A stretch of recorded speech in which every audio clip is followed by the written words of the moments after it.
Hey students, welcome back to ELA Bootcamp. Let's get you started. We're looking again at writing sentences and how you can be a better writer, getting up to those high school expectations for good sentences, paragraphs, and eventually really good essays. I know you're excited. Let's do it.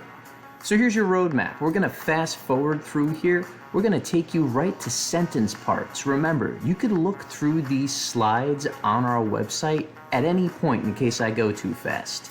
Let's go to sentence parts. So what makes a sentence a sentence? When I say write a sentence, here's what we're looking for. Every sentence is a single idea.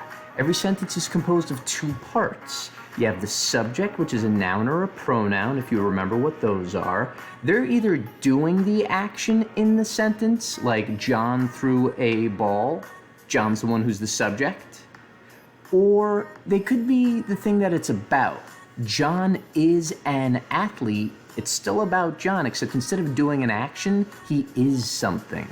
So that word through or is, that's my predicate. It's a verb, it's an action, a linking, or a state of being word that is about the subject or they're performing that action. Check it out. Albert wrote a letter. Bertha kissed her boyfriend. Jameer ran the race. Artur won first place. Apples are nutritious. The weather is sunny today. Now for the first four of these, all your subjects in green are just people. Those are proper nouns. What did they do? That's your predicate. Albert wrote, Bertha kissed, Jameer ran, Artur won. On the bottom, we get a little different. These are those linking or being verbs. Apples are nutritious. You could go outside and run for me. You could kiss your boyfriend. I can see those actions, but can you are something or is something? Not really, which is why we link these ideas. Weather is linked to sunny, apples are linked to nutritious, or we can call these state of being verbs. Am, is, what, are, was, were, be, being, been. Those kinds of words describe something. In this case, an apple is being described as a predicate adjective, nutritious, full of nutrition. Let's keep going. So when we look at sentences, we have a complete subject and predicate. So this is getting a little fancy, but stay with me. The complete subject is all the words relating to the subject of a sentence. The complete predicate, you guessed it, is all the verb and the words relating to that part of the sentence. If we karate chop it in half, we basically have one half blue, one half red. So the purple hippo carefully balanced on the tightrope. All that blue is the subject, the thing that the sentence is about, or that is doing something in the sentence, right?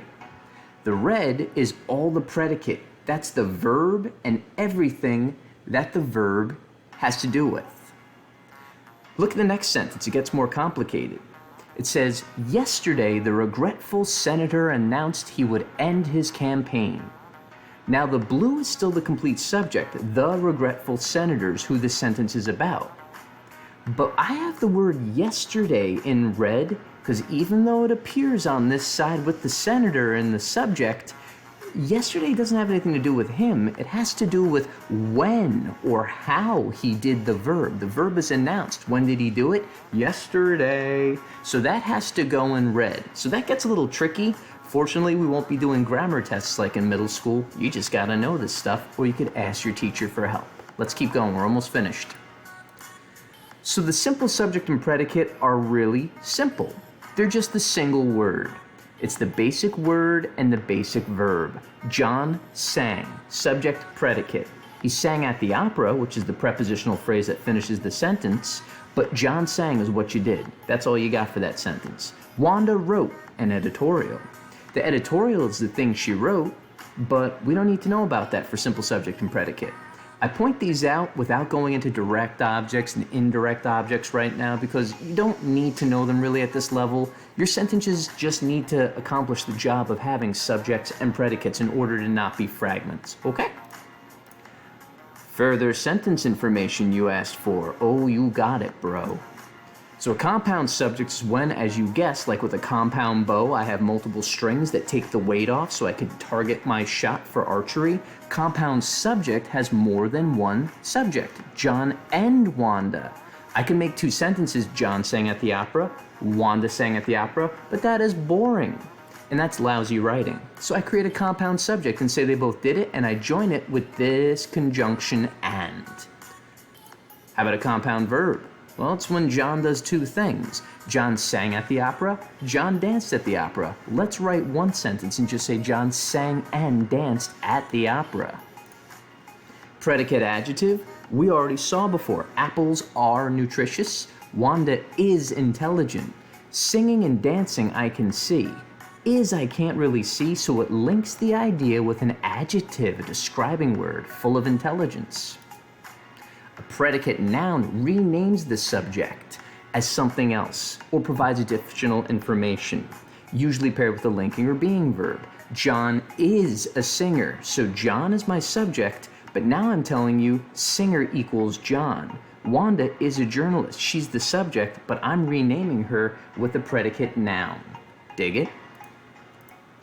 So here's your takeaways. Though there are some exceptions, because remember, this is just basic boot camp, there are some exceptions about writing a complete sentence lacking a subject and a predicate means you are not writing complete thoughts though, which messes with your ability to be clearly understood. That's why teachers go nuts for this. We can't understand what you're saying. If I can't understand you, how am I going to grade that essay? To avoid this, you always check that your sentence clearly states its subject and links it to an action or being verb. Yes, we could go into independent and dependent clauses, but honestly, this stuff just confuses kids. So I'm gonna skip it over. If your middle school teacher did a bang-up job teaching it to you, high five to them and you for being an awesome grammar student. But if you don't remember those things, it's okay. Stick with me. We're gonna keep you rolling, all right? We'll see you for our next video, students.